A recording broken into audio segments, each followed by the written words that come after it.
welcome to episode 38 of the You Are the Answer podcast. I'm so delighted that you're here. We are talking all things tween, teen, families, but even if you are not a parent or you're raising young people in that age group anymore, this is still going to be really relevant for you, because what I love as an adult is you can listen to information like this and then start to see some really interesting parallels with your own life. It helps you understand how your wiring became how it was, which then helps with that understanding of why your body and brain operates how it does. So there is something in this for all of us. And I'd like to ask you, how would you feel if you were growing up in an Amazonian tribe in Brazil? Now, I'm not going to try and pronounce the name of the particular tribe because I will not do it any justice. But there is a tribe in Brazil that have a traditional initiation ritual involving bullet ants, and you might have seen it like I did on a natural history documentary. And in the ceremony, young children are asked to put mitts on their hands that are filled with these bullet ants that bite.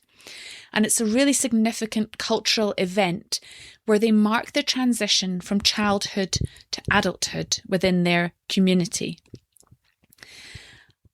And for them, it's not just about demonstrating endurance and spiritual strength,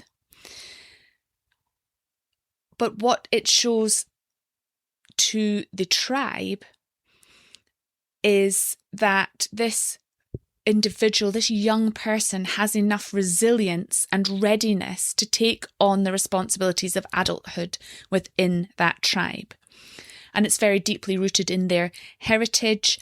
And, you know, I could, as a chiropractor, get all interested in the fact or these ideas that because this is something that happens generationally, these children's bodies actually, while it's still incredibly painful and difficult for them to endure, they also are born with a level of ability to deal with the bullet ants' bite and their venom. And as I saw in the documentary, if you're a middle-aged white man from the UK that does it, like, he reacted horrifically because his body's never had that antigen in it. But it's a really extreme but important for me example of where resilience and resilience training as part of growing up is a very important part of helping transition our young people into adulthood. And without desiring to be deeply controversial, my personal interpretation of gentle parenting is that in gentle parenting, we can see and acknowledge and verbalize a child's emotion and help them become more emotionally literate. And we absolutely want to do that. But where gentle parenting can miss its mark is where it goes into trying to do everything we can to avoid our children feeling disappointment, sadness, pain, or suffering. Because that's where resilience is made. One of my favourite quotes, which comes from Glennon Doyle actually, about parenting is, our job is not to teach our children how to avoid the fire, but how to walk through it. And that just speaks so deeply to me on a personal level and on a professional level, because I see so many young children struggling to find resilience. Now, the last couple of episodes, we talked about perfectionism. So there's a big cultural and mental reason why our children are already feeling not good enough. And we talked about ways as parents or colleagues or friends of young people, ways that we can highlight their worthiness and their worth that's completely outside of perfectionism to help kind of balance that out. But what does come first? You feeling confident or doing the scary thing? Because I think so many of us have been taught that one day we're going to wake up feeling enough or feeling confident enough. But I would suggest that confidence isn't where resilience starts, and that resilience really starts in experience and the understanding that we can do something that seems painful and terrifying and awful and get through it anyway. Like those young children who have to, and they must know it's coming up, right? You're next year or whenever it is, you're going to be putting your hand in that mitt and it's going to be painful. And I think can be 10 minutes or more. You know, you've watched other generations do it. And there's a key in that too, isn't there? When you witness other people overcoming something that's scary and hard and painful, that can be a nice way into resilience as well. But confidence is really the reward of resilience, but not the requirement. Because as a young person, a child will think, when I feel brave, I'll do the hard thing. But we don't often feel brave before we've done it. Because the reality is you do something that feels really scary and hard, and your nervous system learns, I survived it, and confidence is then built as the result. If we then allow our children to avoid something that feels hard or difficult or scary, their nervous system may then learn, well, a difficult conversation is dangerous. Walking into a room or a school camp where I don't have any friends, or walking into a new space, or starting a new group or club where I don't already have my best friends in it is dangerous. And then, of course, your nervous system just wants you to be safe. So it's going to do everything it can to make you feel like we just need to avoid that. But if we can find ways to gently practice building resilience with our young people that feel maybe slightly lower risk in the beginning, but in reality, as a parent these days, you've really got to push in a very loving but strong way, but in a way that gives your child no wiggle room to avoid what you know is going to be a safe way for them to learn some resilience and some challenge and come out of it unscathed. That is a really tricky balance.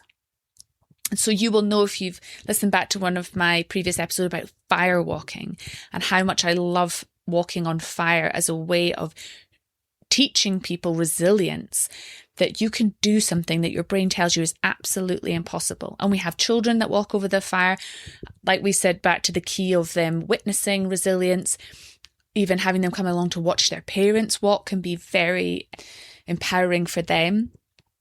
I've done glass walks, walking over beds of broken glass with young children. We've done arrow breaks. And this is all teaching them resilience. So it's my kind of westernized version of the hand in the ant gloves.